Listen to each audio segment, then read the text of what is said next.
आज दिवसभरात नेमकं काय महत्त्वाच्या घडामोडी घडणार आहेत ते आपण आज काय विशेषमध्ये पाहणार आहोत। पहिली बातमी आहे उष्णतेच्या लाटेची।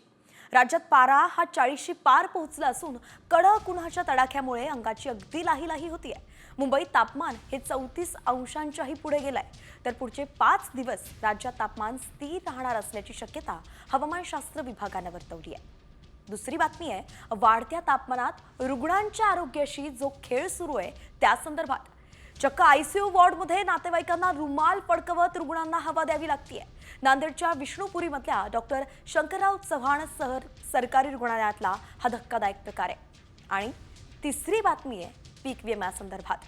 पीक विम्यातली हेराफेरी रोखण्यासाठी सरकारनं कठोर उपाययोजना केली आहे। बोगस अर्ज आढळल्यास 5 वर्ष सरकारी लाभ बंद होणार आहे। आणि तसंच केंद्र सरकारच्या पीएम किसान सन्मान योजना आणि राज्य सरकारच्या नमो शेतकरी महासन्मान योजनेसारख्या योजनेतून सुद्धा वगळलं जाणार आहे। याच सगळ्या बातम्यांचा अगदी सविस्तर आढावा।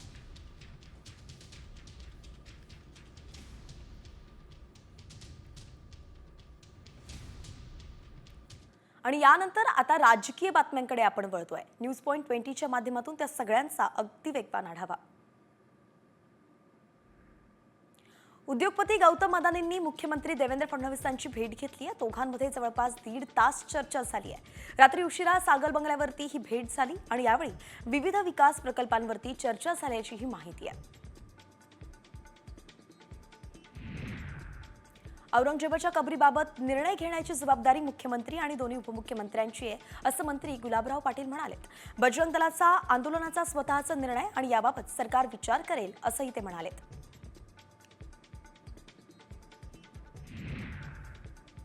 खासदार ओमराजे निंबाळकर यांनी राज्य सरकारवरती निशाणा साधलाय। सर्वसामान्य जनतेच्या आरोग्याशी राज्य सरकारचा खेळ सुरू आहे असा घणाघातच ओमराजेंनी केलाय। धाराशिवच्या रुग्णालयाचा 361 कोटींचा प्रस्ताव खर्च जो आहे तो प्रस्तावित आहे आणि त्यावरून ओमराजे निंबाळकरांनी सरकारवरती टीका केली आहे। पुण्यात महाराष्ट्र प्रदेश युवक काँग्रेसनं पदयात्रेला पोलिसांनी रोखलंय। परवानगी नसताना सुद्धा लाल महाल ते विधान भवन पदयात्रा काढण्यात आली आणि बेरोजगारीच्या विरोधात आक्रोश करत पदयात्रेला सुरुवात झाली। पण पोलिसांनी युवा कार्यकर्त्यांना ताब्यात घेण्यास सुरुवात केली आणि तरी सुद्धा युवक काँग्रेस पदाधिकारी यात्रेवरती ठाम असल्याचं दिसलं। सांगलीत शरद पवारांच्या राष्ट्रवादीचा मेळावा पार पडला। फोनवरती बोलताना हॅलो ऐवजी जय शिवराय म्हणा असं राष्ट्रवादी काँग्रेसचे पश्चिम महाराष्ट्र प्रभारी शशिकांत शिंदे म्हणाले। सुरुवात सांगलीतून होईल हा प्रांताध्यक्षांचा आदेश आहे असंही शिंदे म्हणाले।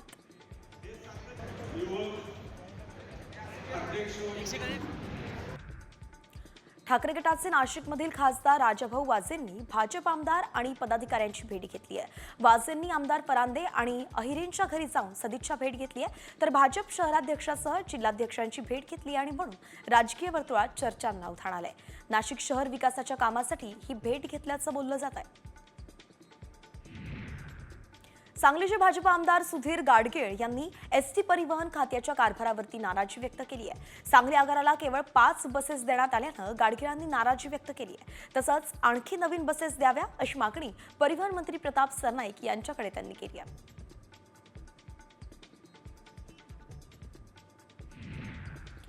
बीड सरपंच संतोष देशमुख हत्या प्रकरणातील मारेकऱ्यांना कठोर आणि फाशीची शिक्षा द्यावीच असा ठराव आष्टी इथल्या आम सभेत मांडण्यात आलाय। या सभेच्या वेळेस भाजप आमदार सुरेश धसही उपस्थित होते।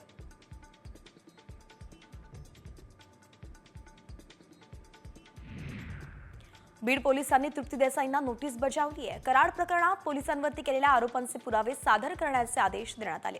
तर मी बीड पोलिसांवरती हजर होणार, पोलिसांसमोर हजर होणार, माझ्याकडे अनेक पुरावे आहेत असा दावाही तृप्ती देसाईंनी केला।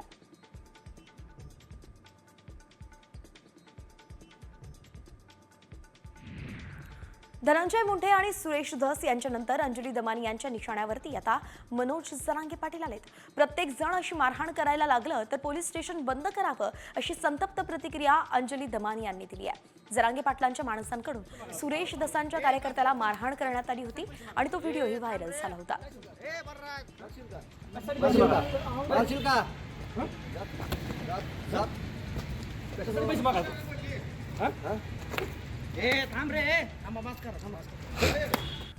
अंजली दमानी यांनी खोक्याच्या कारवरून आता सवाल उपस्थित केलेत। खोक्याची कार जप्त होते, मग कोरटकरची रोल्स रॉयल्स का जप्त केली नाही, ते ब्राह्मण आहेत म्हणून का, असा सवालच दमानी यांनी सरकारवरती केलाय.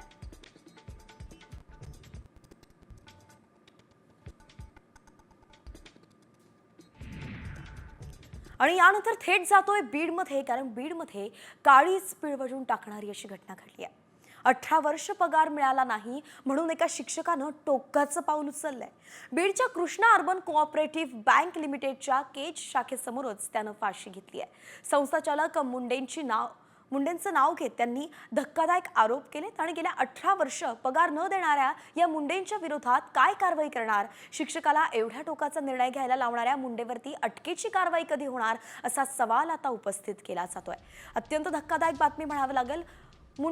संस्थाचालक मुंडेंकडून छळ करण्यात आल्याचं बोललं गेलं आणि शिक्षकानं शेवटी आत्महत्या केली आहे.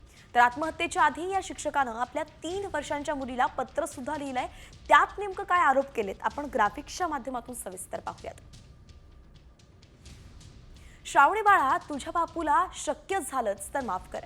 बाळा, तुझ्या बाबतीत मी खूप स्वप्न पाहिली होती, पण त्या स्वप्नांना स्वप्नातच ग्रहण लागलं. बाळा, या नालायक राक्षस लोकांनी माझा अंधारातून खूप छळ केला.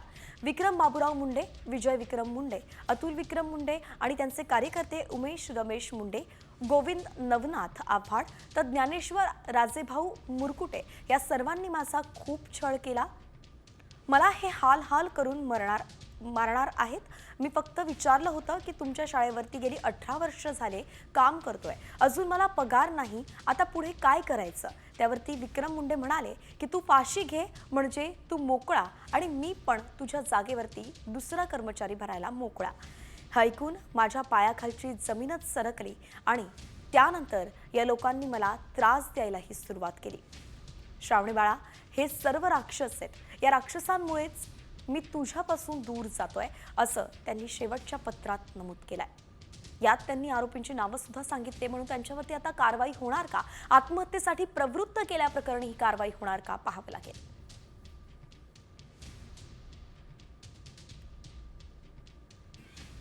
आणि यानंतर वळतोय टॉप 50 कडे, राज्यभरातील बातम्यांचा वेगवान आढावा. यवतमाळ जिल्ह्यातील नागरिकांच्या सेवेसाठी 90 नवीन एसटी बसेस येणार आहेत. जिल्ह्यातील 9 एसटी डेपोला प्रत्येकी 10 याप्रमाणे एकूण 90 नवीन बसेस मंजूर करण्यात आल्या. पालकमंत्री संजय राठोड यांच्या हस्ते या नवीन बसेसचं उद्घाटन करण्यात आलं.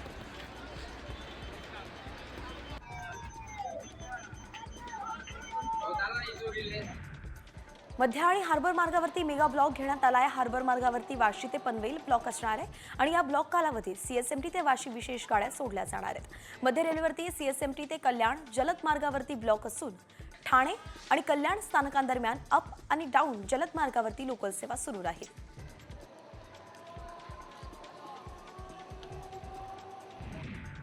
सावित्रीबाई फुले विद्यापीठातील पदव्युत्तर अभ्यासक्रमांच्या प्रवेश परीक्षेचा अर्ज करण्यासाठीच मुदतवाढ देण्यात आली आहे. पदवी अभ्यासक्रमासाठी 30 एप्रिलपर्यंत तर पदव्युत्तर अभ्यासक्रमाच्या प्रवेश परीक्षेसाठी 20 मे पर्यंत मुदतवाढ वाढवण्यात आली आहे. हिंदूंनी झटका मटण खावं, हलाल मटण खाऊ नये, अशा आशयाचं वक्तव्य नितेश राणेंनी केलं होतं. राणेंच्या वक्तव्यानंतर खाटीक समाज आक्रमक झालाय. आम्ही हलाल मटणच विक्री करणार, अशी भूमिका खाटीक समाजानं घेतली आहे. त्यांनी धार्मिक सलोखा बिघडवणाऱ्यांचा निषेध केलाय.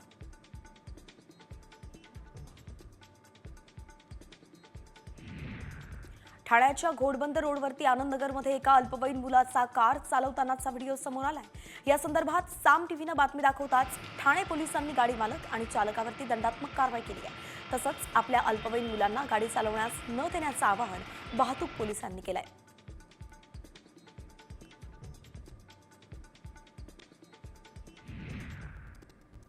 राज्यात उष्णतेची लाट कायम आहे. चंद्रपुरात राज्याच्या उच्चांकी 41.4 अंश सेल्सिअस तापमानाची नोंद झाली आहे.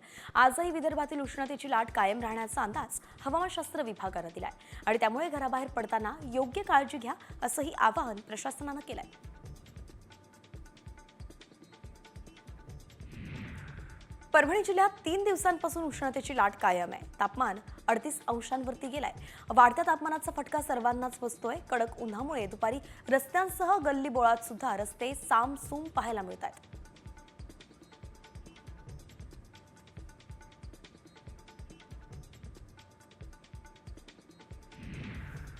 उत्तर भारतासह देशाच्या अनेक भागात हवामानात काही बदल दिसून येत आहेत। दिल्ली, हरियाणा आणि राजस्थानसह देशाच्या अनेक भागात गारपिटीमुळे हवामान बदललंय। गारपिटीनंतर जोरदार वारे वाहत असल्यानं सौम्य थंडी वाढली आहे आणि भारतीय हवामानशास्त्र विभागानं डोंगराळ भागात हलका पाऊस किंवा बर्फवृष्टी होण्याची शक्यता व्यक्त केली आहे।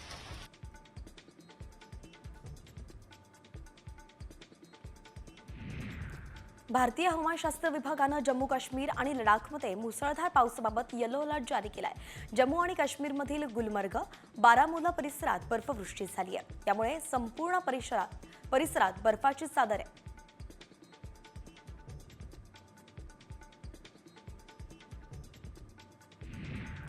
मुंबई आंतरराष्ट्रीय दर्जाचा आर्थिक विकास केंद्र विकसित करण्याचा निर्णय राज्य सरकारनं घेतलाय। अर्थसंकल्पात नवी मुंबई आणि खारघर या ठिकाणी विकास केंद्रांची स्थापना करण्याची घोषणाही करण्यात आली आहे। सोबतच नवी मुंबईत महामुंबई आंतरराष्ट्रीय बाजार स्थापन केला जाणार आहे। रोजगार वाढीसहच विकासाला यामुळे चालना मिळणार आहे।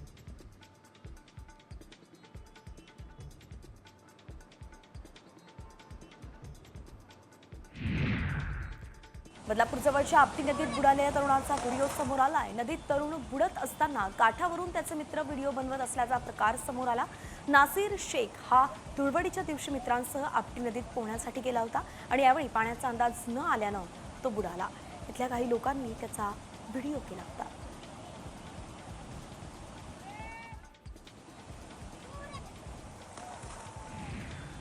विरारमधल्या मनवेलपाडा मेडिकल दुकानातून आईस्क्रीमची चोरी करणाऱ्या 2 तरुणांना चांगलंच भोवलंय।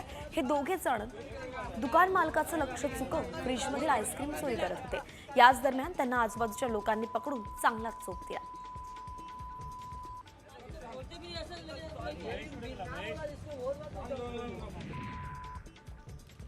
रत्नागिरीच्या खेडमधील गोशाळेचे संस्थापक भगवान कोकरे महाराज 17 मार्चपासून आमरण उपोषण करणार आहेत। गोशाळेतील मंजूर झालेला निधी अद्याप मिळालेला नाहीये आणि गोशाळेच्या जागेचा प्रश्नही शासनानं सोडवला नाहीये, असा आरोपच आता महाराज कोकरे यांनी केलाय।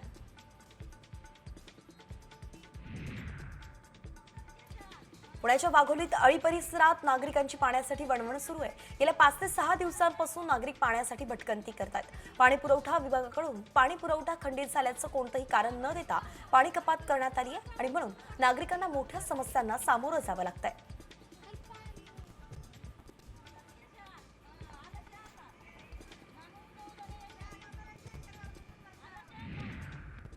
पुण्यात नरेगावच्या सोसायटीनं 32 सोसायट्यांचा रस्ता अडवलाय। ग्रीनलँड काउंटी सोसायटीनं 12 मीटर डीपी रोड अडून त्यात सोसायटीचं गेट तसंच गणपती मंदिर बांधून रस्ता अडवलाय। पीएमआरडीकडे वेळोवेळी पाठपुरावा करून सुद्धा अतिक्रमण काढलं जात नसल्यानं हायकोर्टाच्या निर्णयाकडे आता दुर्लक्ष केलं जात आहे, म्हणून नागरिकांनी आंदोलन केलंय।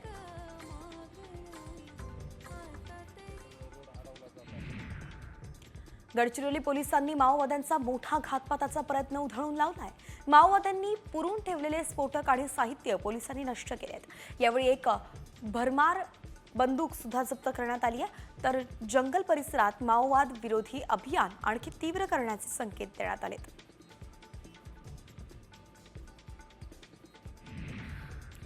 कोल्हापूरच्या शाहूवाडीमध्ये मुसळधार पावसानं हजेरी लावली।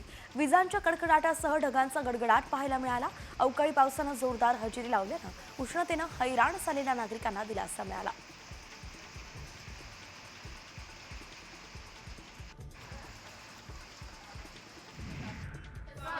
कोल्हापुरात स्वाभिमानी शेतकरी संघटनेनं भारतीय राष्ट्रीय महामार्ग प्राधिकरणाच्या कार्यालयात घुसून तोडफोड केलेली आहे। रत्नागिरी नागपूर महामार्ग बाधित शेतकऱ्यांना मोबदला मिळावा यासाठी स्वाभिमानी आक्रमक झाली आहे। महामार्ग बाधित शेतकऱ्यांच्या उपोषणाकडे दुर्लक्ष केल्यानंच स्वाभिमानी शेतकरी संघटनेचे कार्यकर्ते आक्रमक झाले।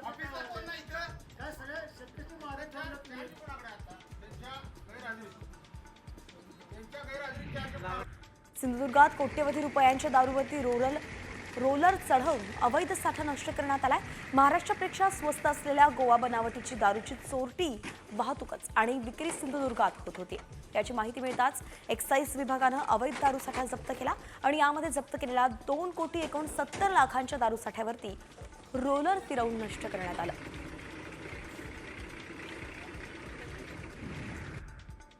बदलापूर शहरात रासायनिक प्रदूषण करणाऱ्या कंपन्यांना राज्य सरकारनं दणका दिलाय। आतापर्यंत 24 प्रदूषणकारी कंपन्यांवरती कारवाई करण्यात आल्याची माहिती पर्यावरण मंत्री पंकजा मुंडेंनी विधान परिषदेत दिली आहे। कोकण शिक्षक मतदारसंघाचे आमदार ज्ञानेश्वर म्हात्रे यांनी अर्थसंकल्पीय अधिवेशनात याबाबतचा तारांकित प्रश्न विचारला होता। 2 अज्ञात तरुणांनी पेट्रोल टाकून एक चारचाकी गाडीला आग लावली आहे। जालन्याच्या अंबड तालुक्यातील मठ पिंपळ गावातील ही घटना आहे। गाडीला आग लावण्याची घटना सीसीटीव्ही कॅमेऱ्यात कैद झाली आहे। तर जालन्यातील अंबड पोलीस ठाण्यात अज्ञात आरोपींच्या विरोधात गुन्हा दाखल करण्यात आलाय। पुण्यातील वानवडीमध्ये जगताप चौकात इमारतीला भीषण आग लागली होती। सेक्रेट वर्ल्ड इमारतीच्या नॉर्थ ब्लॉकमध्येही आग लागलेली, तर अग्निशमन दल घटनास्थळी दाखल होताच आग विझवण्यातही आली।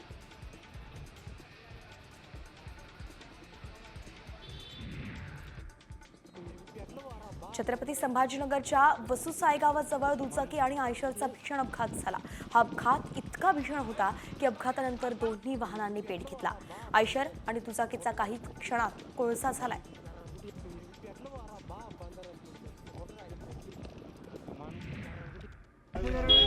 रायगडच्या वरंध घाटात अपघात झाला।